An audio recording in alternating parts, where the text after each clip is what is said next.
A região sul é conhecida, além dos vários atrativos, por ser um lugar em que se pode apreciar bons vinhos e por ter uma especialidade de uva deliciosa, muito deliciosa, a Guete. E você sabe combinar os vinhos para harmonizar com bons pratos? O Vermais foi até uma vinícola em Uruçanga e reuniu dicas dessa delícia tão apreciada por nós catarinenses, o vinho.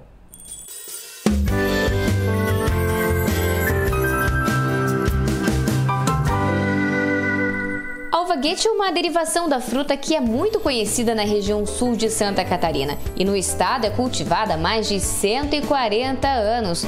E foi pelo aroma e sabor marcante da fruta que as vinícolas locais entraram na rota nacional dos degustadores. A uva Guete, ela é a uva que se destaca na produção de vinhos aqui do sul de Santa Catarina. Ela é uma uva que ela se encontrou entre os imigrantes italianos que, além dela ter características boas de produção, o sabor dela agradou muito aos imigrantes vindos da Itália porque o vinho dela lembrava alguns vinhos que eles tinham lá. Então ela vem sendo produzida aqui na região há mais de 100 anos e hoje ela está em ascensão, sendo muito procurada porque ela produz um vinho branco razoavelmente encorpado, mas muito refrescante. E esse fato dele ser refrescante faz ele combinar muito bem com os frutos do mar e com a comida da gastronomia típica local que tem essa origem italiana, da galinha com polenta, né? E além disso, ele é um vinho muito bom para o verão. A acidez marcante dele, essa refrescância, faz ele ser um vinho agradável para ser consumido nos dias quentes, porque ele pode ser consumido bem gelado e as características dele ficam mais valorizadas ainda. Então não tem problema de gelar ele, até o ideal é gelar mesmo.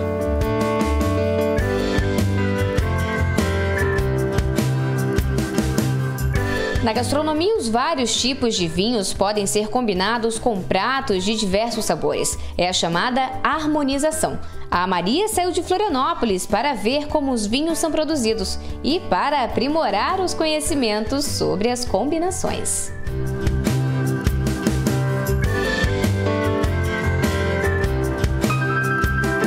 A gente veio aprender aqui, optamos em estar aqui para aprender a harmonização com que alimentos combinam o vinho e cada tipo de vinho também, entender um pouco mais. Quais alimentos combinam ainda mais com cada tipo de vinho? É que como nós experimentávamos apenas o Malbec e um tipo de queijo, a gente quer aumentar essa carta, né, de experiências alimentares com o vinho. E se você também quer conhecer um pouco desse universo, o especialista em vinhos, Estevão Arcari, preparou algumas dicas. Mais que beber, apreciar o vinho é harmonizar, né? O sabor do vinho, claro, com alguns pratos. Para isso, eu convidei aqui o Estevão Arcari, que vai falar pra gente sobre esse processo de harmonização. Aliás, Estevão, o que é exatamente a harmonização de vinhos? Bom, a harmonização é a gente tentar fazer combinar o máximo possível o vinho com o alimento, para que o sabor do vinho não prejudique o sabor do alimento e o sabor do alimento não prejudique o sabor do vinho, primeira coisa. Depois, se eles puderem ainda melhorar o sabor do outro, melhorar a sensação do outro, melhor ainda. Entendi. Aqui a gente tem 3 tipos de vinhos, né? Explica pra gente quais são. Bom, o mundo do vinho a gente tem uma variedade enorme de tipos, né? Então, a gente começa pela cor. Então aqui a gente tem um branco, um rosé e um tinto. Então os vinhos brancos geralmente são mais recomendados para alimentos mais leves, como frutos do mar, massas de molho branco, o arroz com vegetais, um risoto mais na linha dos vegetais. E os vinhos tintos, normalmente com os alimentos mais encorpados, mais saborosos, por exemplo, as massas de molho vermelho, as carnes, os alimentos mais gordurosos, os risotos mais encorpados. E o rosé, ele acaba ficando um pouco no meio, até como um pouco um coringa, que combina tanto com um tipo de alimento como com outro. Mas além dos alimentos também, é interessante a gente pensar um pouquinho no clima. Por exemplo, agora no verão, A gente fala em vinho para acompanhar um churrasco, a gente sempre lembra do vinho tinto. Mas agora nos dias quentes, um branco também pode cair muito bem, porque ele não vai dar tanta sensação de calor no corpo da gente e acabar dando desconforto que o consumo do vinho tinto num dia quente pode trazer, né? Até porque esse calorante tem que saber dosar, né? Isso. E aí, assim, sempre é importante o vinho ser acompanhado de água. Então, nos dias quentes, isso é mais importante ainda, né? Para não desidratar o corpo. Que aí a gente mantém o corpo numa situação agradável e aproveita melhor o sabor do vinho, o sabor da comida. Perfeito. E sobre a questão do vinho tinto, né? Muita gente tem essa dúvida entre o seco e o suave. Que dosa aí? O que casa assim, bem? Então, o seco significa que é um vinho que ele praticamente não tem açúcar residual. O suave significa que ele tem uma quantidade importante de açúcar, ou seja, suave é sinônimo de doce. E entre os dois tem o meio seco ou demi-sec, que é um vinho levemente adocicado. Então, normalmente os vinhos suaves eles vão combinar mais com ou a sobremesa, os doces, ou com o consumo fora da refeição. E as pessoas que não são tão acostumadas a tomar vinho, o vinho suave sempre vai ser mais agradável para as primeiras experiências. Ele vai ser um sabor mais fácil da pessoa assimilar. Aí quando a pessoa vai se acostumando a consumir mais vinho, geralmente o suave já vai ficando um pouco mais enjoativo e a pessoa vai dando preferência para o demi-sec, depois para o seco. E então, além da questão de combinar, o fato dele ser suave também varia muito do histórico de consumo e de ligação do vinho que a pessoa tem. Entendi. Particularmente, o que você gosta mais, hein? Assim, meus vinhos preferidos são os brancos secos. Em relação também à questão dos anos, o pessoal fala assim, quanto mais antigo, melhor. É isso mesmo?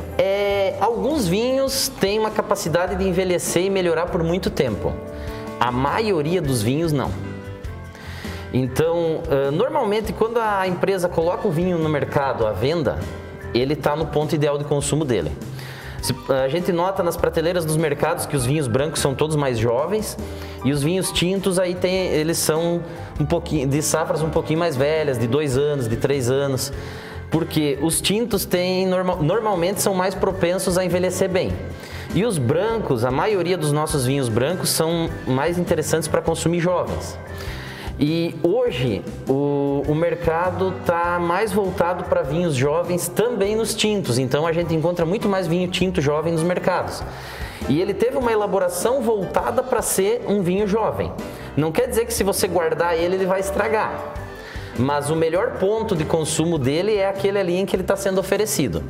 Aí abre-se exceção para alguns vinhos que até normalmente vem com a recomendação no contrarótulo, ou nas informações do produto, de que ele é ideal para ser armazenado, que ele pode ser guardado por mais 2, 3, 4, 5, 10 anos. E lembrando que ele vai ter que ser guardado num local ideal, preferencialmente numa adega, num local escuro, que tenha uma temperatura constante, que não pegue luz, que aí ele vai se conservar bem. O vinho que a gente coloca na prateleira para enfeitar a casa, ele tem uma grande chance de ficar com o sabor pior do que estava quando foi colocado lá.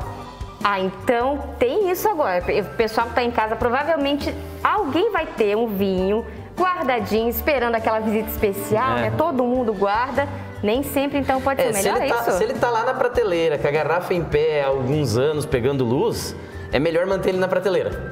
Deixar lá de uma vez. Entendi, então. Perfeito, Estevão, muito obrigada pela sua participação. Essas são as dicas de um bom vinho. Agora eu vou ficando por aqui. Vou degustar o meu, o Estevão deles. Saúde!